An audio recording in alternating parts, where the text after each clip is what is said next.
Hello बच्चों, हरस्वरूप शर्मा का एक क्वेश्चन है सेट थ्योरी का। मध्याह्न छुट्टी में 123 विद्यार्थी कैंटीन में जाते हैं जहां शरबत, आइसक्रीम और चाय मिलती है।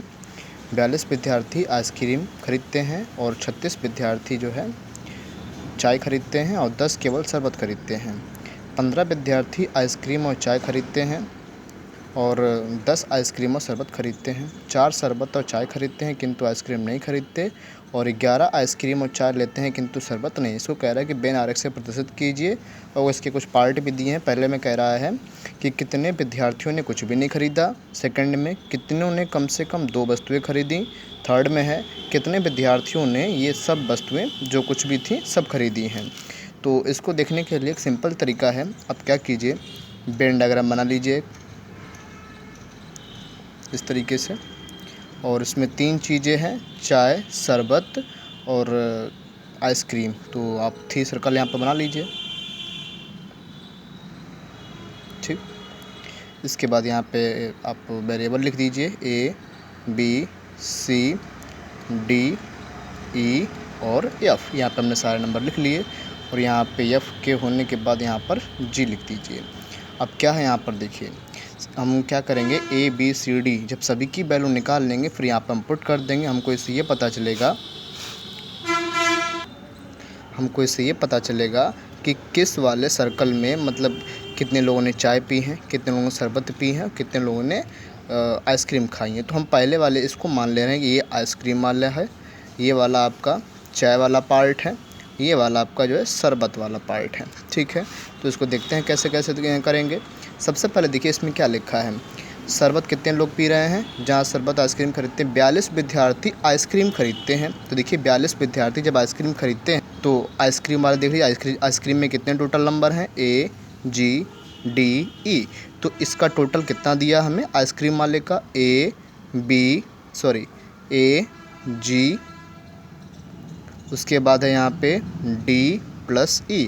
टोटल कितने लोग आइसक्रीम खा रहे हैं, 42 लोग, जो 42% जो है यहाँ पे आइसक्रीम खाते हैं। फिर बोल रहा है कि 36 जो है चाय खरीदते हैं। चाय वाले में देख लीजिए कौन कौन से नंबर आ रहे हैं, B, G, E, F। तो यहाँ पे हम लिख लेंगे B + G + E + F। Total कितने लोग चाय पी रहे हैं, 36% जो है यहाँ पे चाय पी रहे हैं। उसके बाद लिखा है 10 जो है केवल शरबत खरीदते हैं। 10 लोग जो है केवल शरबत खरीदते हैं। केवल शरबत का मतलब ये है, ये इतना पार्ट, बस इतने पार्ट की बात कह रहा है। ये वो लोग हैं जो ना तो चाय पीते हैं ना तो आइसक्रीम खाते हैं। ठीक है, उसके बाद जब यहाँ पे बोल रहा है कि केवल शरबत पीते हैं, इसका मतलब बस इतना पार्ट, मतलब सी की वैल्यू आपको इन्होंने दी है। कितने लोग हैं ये, 10 लोग जो है केवल शरबत पीते हैं। उसके बाद बोला है कि 15 विद्यार्थी आइसक्रीम और चाय दोनों खरीदते हैं। 15 विद्यार्थी आइसक्रीम और चाय, तो देखिए दोनों में कॉमन कौन सा, आइसक्रीम और चाय में दोनों में कॉमन पार्ट कौन सा है, ये वाला G + E। तो यहाँ पे हम लिख लेंगे G + E। कितने लोग हैं ये, 15 लोग हैं। उसके बाद कह रहा है चाय खरीदते हैं, 10 आइसक्रीम व शरबत खरीदते हैं। आइसक्रीम और शरबत कहाँ पे आपका, ये ठीक है, आइसक्रीम और शरबत। तो इसमें कह रहा है कि आइसक्रीम और शरबत में जो पार्ट कॉमन है वो कितने लोग हैं, 10 लोग हैं। यानी D + E, आइसक्रीम और शरबत में ये पार्ट कॉमन आ रहा है। यानी हमें दिया है D + E की वैल्यू कितनी दी है हमें, 10 आइसक्रीम और शरबत खरीदते हैं, यहाँ पे 10 दिए गए हैं। ठीक है, 10। उसके बाद कह रहा है 4 शरबत और चाय खरीदते हैं किंतु आइसक्रीम नहीं। शरबत और चाय कहाँ पर है, पहले देख लीजिए, शरबत ये है और चाय आपका ये है। ठीक है, इसमें कह रहा है कितने लोग ऐसे हैं, 4 लोग हैं जो शरबत और चाय खरीदते हैं, शरबत और चाय खरीदते हैं, लेकिन आइसक्रीम नहीं खाते। तो देखिए इसमें इसमें पहले दोनों में कॉमन पार्ट कौन सा मिल रहा है, शरबत और चाय में हमारा ये इतना पार्ट कॉमन मिल रहा है। लेकिन ये कह रहा है कि इसमें से आइसक्रीम वाला पार्ट आप निकाल दीजिए, क्योंकि बोला है शरबत और चाय पी रहे हैं बट आइसक्रीम नहीं खा रहे हैं वो। ठीक है, तो ये आइसक्रीम वाला ये पार्ट निकाल देंगे तो इसमें और इसमें कॉमन पार्ट क्या बचेगा, मात्र F बचेगा। यानी यहाँ से क्या है, F की वैल्यू हमें कितनी दे रखी है, यहाँ से 4। उसके बाद कह रहा है कि 11 आइसक्रीम और चाय लेते हैं किंतु शरबत नहीं।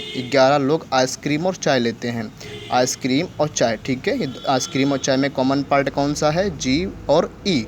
इसमें कह रहा है कि 11 लोग ऐसे हैं जो आइसक्रीम और चाय ले रहे हैं किंतु शरबत नहीं। तो देखो पहले आइसक्रीम और चाय में कॉमन पार्ट कौन सा था, जी एंड ई, लेकिन बोल रहा है कि शरबत उन्होंने नहीं लिया है, तो ये वाला पार्ट हटा देंगे, मात्र क्या बचेगा, जी। जी की वैल्यू हमें कितनी दे रखी है, 11। फिर कह रहा है कि अब बेन आर एक्स इसको सिद्ध कीजिए। तो सबसे पहले हम क्या करेंगे, A B C D E F G सबकी वैल्यू आप निकाल लीजिए। देखिए जी की वैल्यू कितनी है, 11। यदि जी की वैल्यू हम इस वाले 4 वाले इक्वेशन में रख दें तो ई की वैल्यू कितनी आ जाएगी, देखिए लिखेंगे इन, इसी में कर देते हैं। चलिए जी की वैल्यू 11 है, तो यहाँ पर हम ई की वैल्यू कितनी निकाल लेंगे। देखिए जी की वैल्यू यहाँ पर 11 पुट कीजिए, 11 plus E is equal to 15।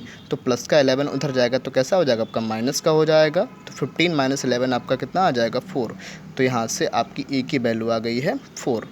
इसी तरीके से जी भी कंप्लीट हो गया, ई भी आ गया, यह तो हमको दिया ही है।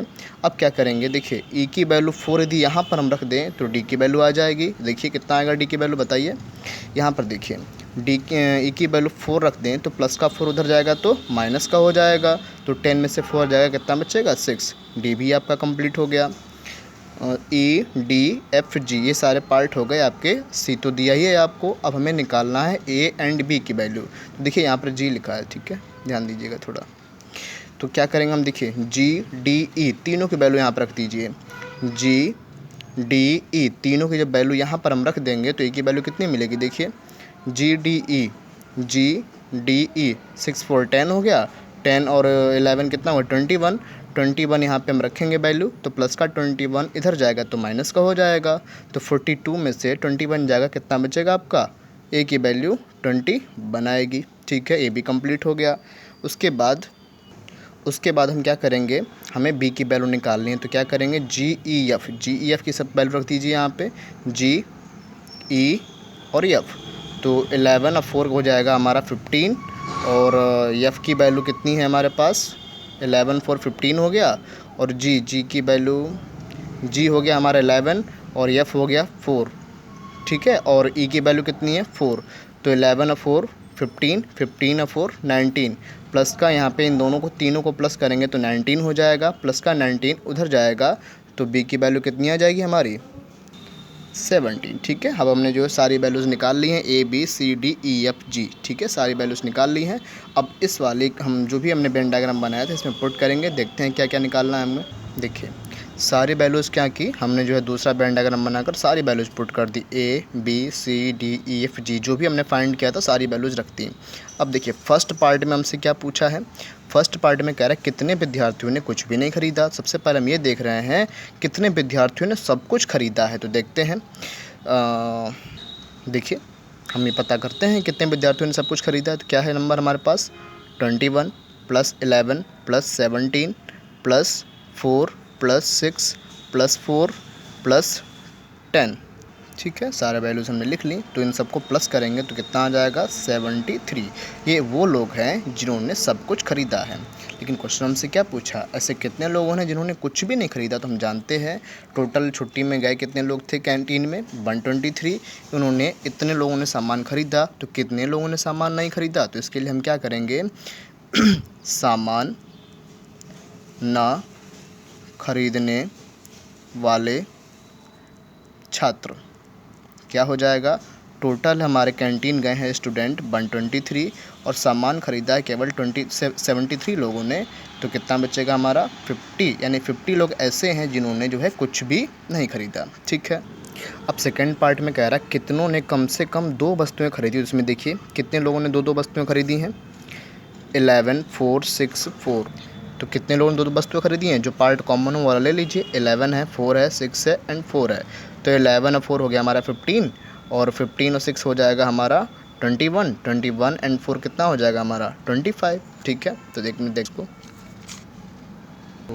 तो 2 वस्तुएं खरीदने वाले कितने विद्यार्थी हो गए, 11 4 15, 15 और 10 25, ठीक है। 2 वस्तुएं खरीदने वाले विद्यार्थी टोटल कितने हो जाएंगे, 25। इसमें देखिए थर्ड पार्ट में कह रहा है कितने विद्यार्थियों ने सब वस्तुएं खरीदी। उसमें देखिए सबसे ऐसा कौन सा पार्ट है जो तीनों में कॉमन है, 4 ऐसा नंबर है जो तीनों पार्ट में आ रहा है। तो इसका आंसर क्या हो जाएगा, कितने विद्यार्थियों ने सब वस्तुएं खरीदी, क्या हो जाएगा इसका आंसर 4। Thank you.